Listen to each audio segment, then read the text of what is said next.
Good day. My name is John Satterfield. I have been the owner and the president of DAM Machine Shop, Inc. since July of 1969. And what you see in front of you is nearly 75-year-old automotive enthusiast. I'll use the terms crazy inventor, and part of history behind the scenes. When I'm here by myself and think about some of the things that I've been involved in, sometimes I like to remind people or let people know that might not even been alive then. I have to laugh as I'm getting older. Some of the things that we were involved in, and I ponder a lot, so you'll find that I have an odd, sometimes boring speaking cadence. I'm still quite an athlete even at my advanced age. I was just fencing yesterday against some college kids, so I don't breathe much and my heart rate's pretty slow, so I have a very slow cadence to speaking, and I apologize for that. When I'm thinking some of the times, and people may wonder why I don't do a lot of external marketing, because most of my career I have been truly over the top busy, involved in engineering, consulting, the things within the shops, which you can see.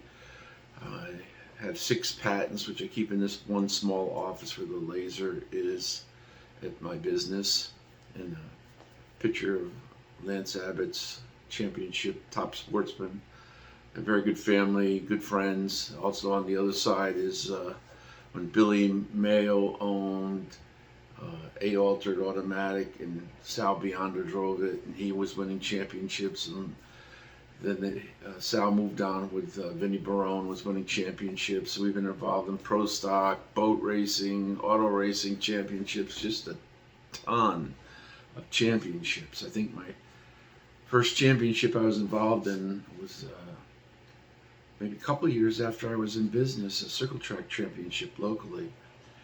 And at that point we had a super flow bench, and I had a different approach to porting heads. At that point we knew Danny Jessel, and they just came out with the rocker arm, so I was able to do things with rocker ratios because I knew Danny and the concepts that he had that were not familiar with people. Plus, I've always been a pretty talented cam designer, and software I had written for me to do a lot of cam development. Most people aren't aware of that. So the thing that was really percolating with me today is I see a lot of things about Wayne County on the internet and people's views at the end. I wasn't a part of that. I'm an engineer. I don't know what they did at the end, and that's the truth of it. I've answered to that at international conferences. I spoke at Superflow's AETC a few times, and I've been asked those questions on stage. So you take the good with the bad, but the thing was, and it was making me laugh, is some of the old history, which I see people saying things, and I don't even know if they were alive then, but they can type, so they type a lot. And here I am, I was a part of it, and I can explain some of the things. Nobody calls me up and says, John, what's the truth? What was really going on back then? And why could someone like myself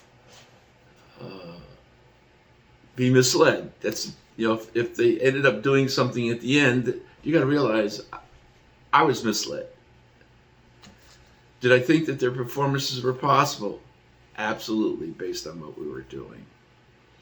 I was even at Indy when the backfire, they don't call it backfire, and I'm willing to take lie detector tests on these things because I'm part of it. If you looked at the back of the race car, my decals were on the back, and then in the Diamond P thing, I was just reminiscing with a friend the other day when it came on TV with Diamond P was the burnouts. my decal would be center screen. People used to ask me, how would you pay for that? You get the best decal, right center screen at the on the burnouts. And then when they're in the pits, the car's parked in the back, I had people calling me from around, sending me messages from around the world. This might be before email, but sending me messages from around the world. Say, oh man, we saw your decals right center. Oh, how much did that cost? It was just because I was part of it. You know, sometimes it's accidentally in a good spot. Most people would have thought a hood scoop was a good spot. Well, if you didn't get TV time with the hood scoop, you might get pit time, you might get somebody's photograph. Sometimes these odd places are better for TV time. So my thought was, going back to the beginning, my association with Wayne County did not start with Wayne County. This is, like you say, a lot of the behind the scenes. There's a fellow that did a lot of engineering before AutoCAD, before CNC machines. We used Bridgeports and stuff and sign tables and a bunch of things to set stuff up. There was a gentleman named by the name of Doug Battipaglia. He's deceased now. He passed away. As you get older, that happens. And Doug was a auto enthusiast. I forget where but he came from the engineering background, and he was superb. You could realize he's doing everything with sign and math and be able to design engine systems without the aid of AutoCAD or any design. He did it all on paper, and he was an amazing engineer. And because I was involved in a lot of performance things, behind the scenes cam design and engine design, and worked with the Texaco Research Center for about 15 years, helping them getting through the conversion for fuels, from leaded fuels to unleaded fuels, and that's a whole story. I've shared bits of it here and there, but that's not the focus today. I'm just trying to give you the history. Doug and I became friends because I was a racer, and I used Doug's skills, and this is how I get to Wayne County. I found that Doug was an excellent engineer, and I hadn't quite gotten to AutoCAD skills and things at the time. I was just learning how to do some simple paper engineering skills, but Doug's skills were 100 times better than me, better than mine. And I hired Doug to take a picture of the Brodax Pontiac 23 degree heads back then. And because I had done so much work rolling the cast iron heads, I used my hands a little bit here and stuff. I just wanted, and this is before the 18 degree Chevy head. I had Doug roll those over to 20 and moved them up on the board from the things that we had learned, and there was enough material to do that. So I had a set of 20 degree Pontiac Chevrolet 23 degree heads that Doug had done all the engineering and fabricating on for me, and that's how I met Doug. And those heads were hard to beat for a long time. Even after I got my Buick heads, and we spent time on the Buick heads with the 10 degree valve angle, those 20 degree Pontiac heads were hard to beat. They were, awesomely good. And maybe the trade-off between the head and the manifolding, because we were able to use better manifolding, I'm still a fan of the flat plenum dart style manifolds, because once again, they were hard to beat. That combination was hard to beat, building custom manifolds. You'll see it took a while before the RPM range got high enough that flat floored manifold became obsolete. But you look for on-track performance. But that's how I met Doug. And Doug and I became tremendous friends. We were both deep into engineering. And the story to the story was ultimately Doug did work for J&B, Bobby Ingalls. He did some work for Frank Iaconio and also Wayne County in the engineering field. You got to remember, this is back before, like today I watch CNCs and things, which I'm truly amazed at the forward heads I have on my website. If people go look at that, realize they were done pretty much with paper and pencil. I had the AutoCAD drawings when I first getting into AutoCAD, and they were completely built on my Bridgeport. Just amazing. But the back then we just didn't have skills, so that's how I met Dave Hutchins. I really didn't talk to uh, the other Mike. There was another Mike, and I'll think of his name in a second. Mike Shaw. Who I spent most of the time talking to because he was like in the engine shop, and he would call me. David calls me occasionally. This will be part two. The camera fell down, so I'm editing two pieces together. So continue. And I would talk to Mike Shaw mostly because he would just call randomly during the day. We didn't have caller ID, but I just would pick up the phone, or somebody would forward it from in my office and store. They would pick up the phone and say, "Oh, it's Mike on the phone." And at the time that Wayne County had gotten the Dodge sponsorship, I'll call it that, they'd already been working with Doug on the GM products before that. And at the time they were talking about and this is what the focus of today's video is, the Dodge project, once again through Doug, because I did a lot of behind the scenes engineering for folks. I mean, it's almost phenomenal how many people behind the scenes I've worked through in my career. Geez, I just am amazed myself. But this first project came from a fellow that had the very first Dodge 500 cubic inch. I don't know if he actually ended up racing it or not, but he's the one that started everything. His name is Bill Dempsey. I think he was out of Maryland.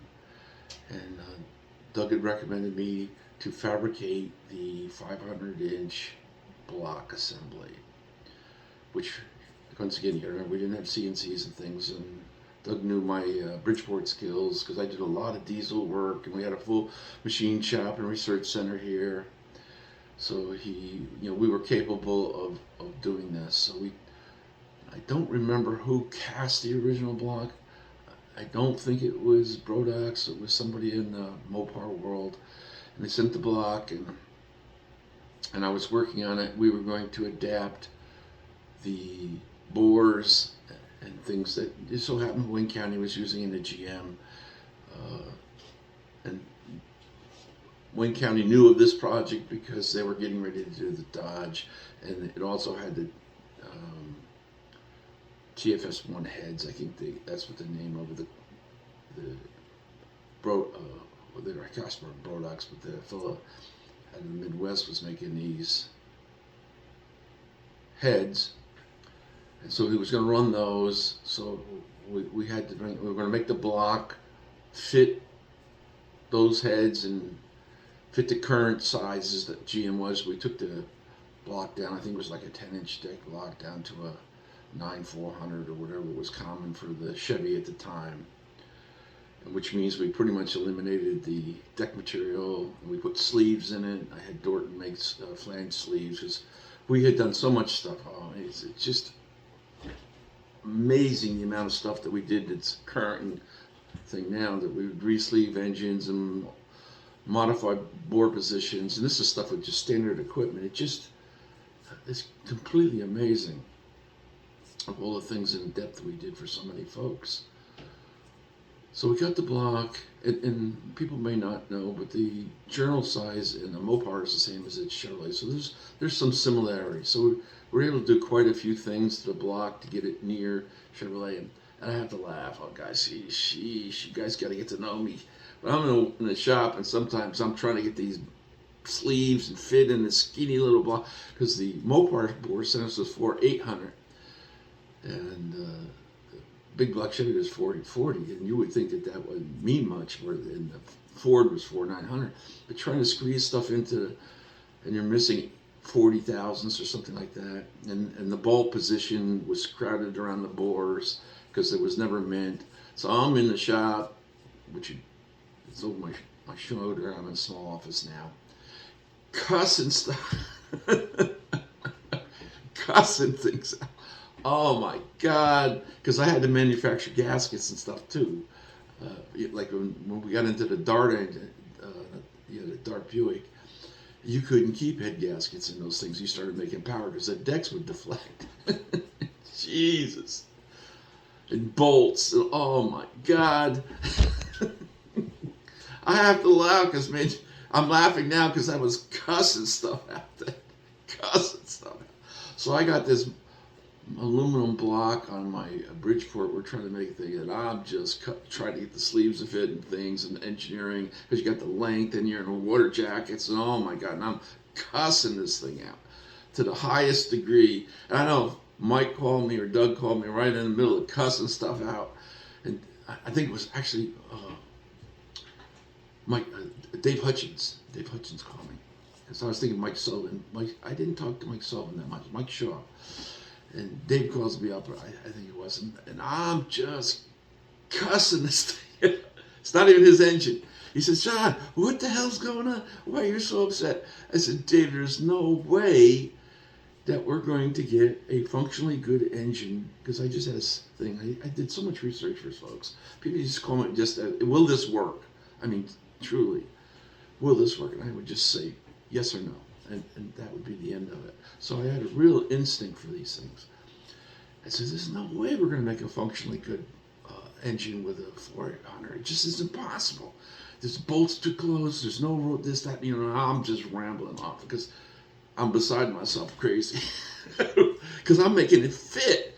If you're not making it fit, you don't get the idea how frustrating it is. Or if like today, I can just make whatever I want because I have engineering, CNCs, machines. And if I want to change something, I even over my shoulder, I got my laser, I can make new gaskets. It's just so different. But back then, you're trying to put 50 pounds of crap in a 25-pound bag, and I was just beside myself.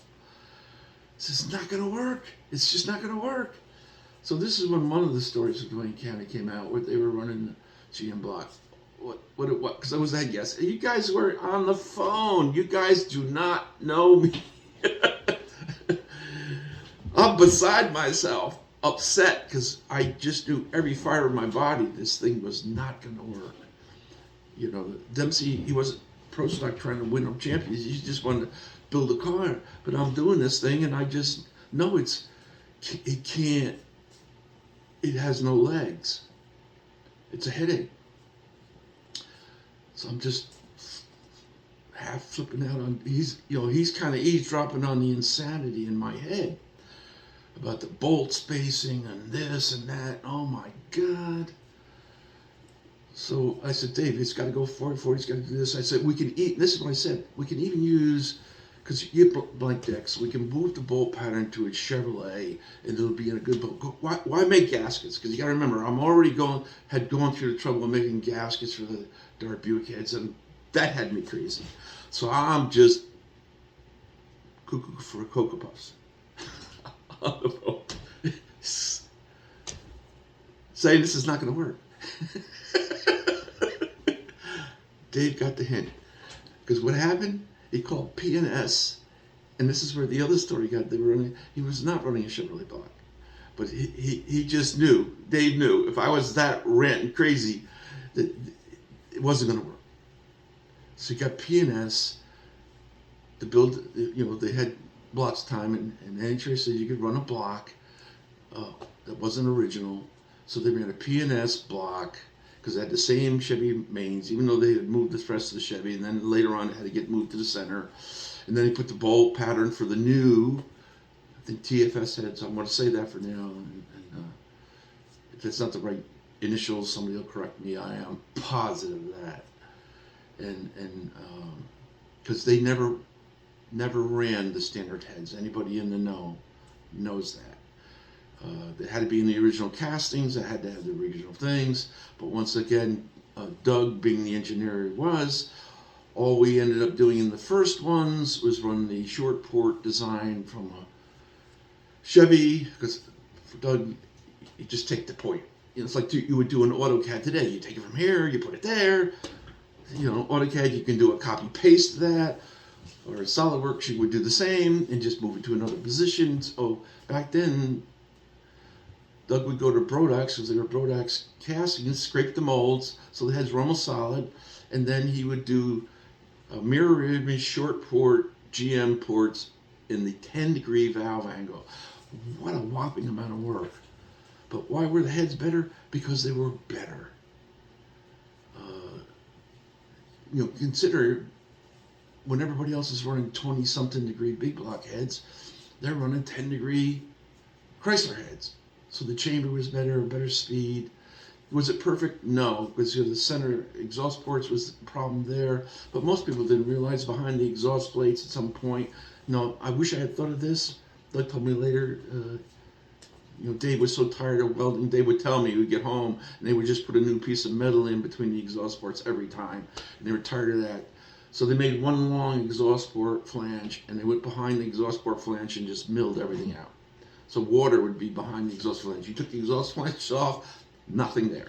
But water would go back and forth and keep the darn thing cool.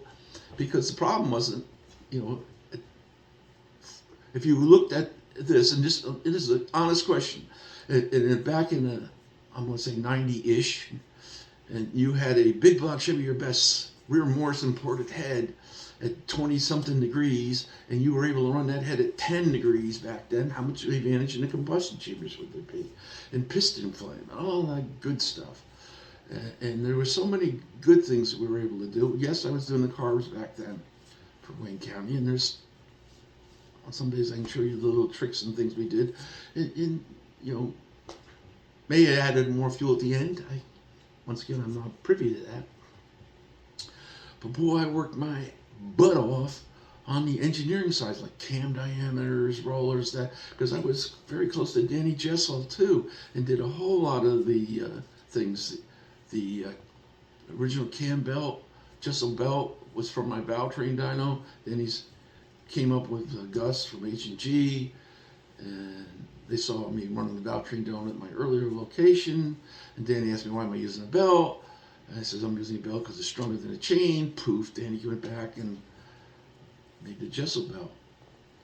And what that taught me sometimes is my ideas, like even building a Valtrain dyno. Now I build the wet benches. Anytime I build a tool, I try to make that for sale. But the original story on the Mopar stuff, stay with that. Don't want to wander too much. In my efforts to build the 500-inch aluminum block, in my unmistakable frustrations when I hit the meter on something working and not working, led to the P&S block for the Wayne County and the head designs of Doug's, and we used to talk that all over. And Doug also did the short port and long port, which is really the predecessor to the Hemi head. That was all Doug. I don't know if somebody revamped the things with a more current layout, but Doug was definitely the first. He did the short port and he did the long port. And we started off with the short port because that would fit in the head that was available. I think later Doug started working for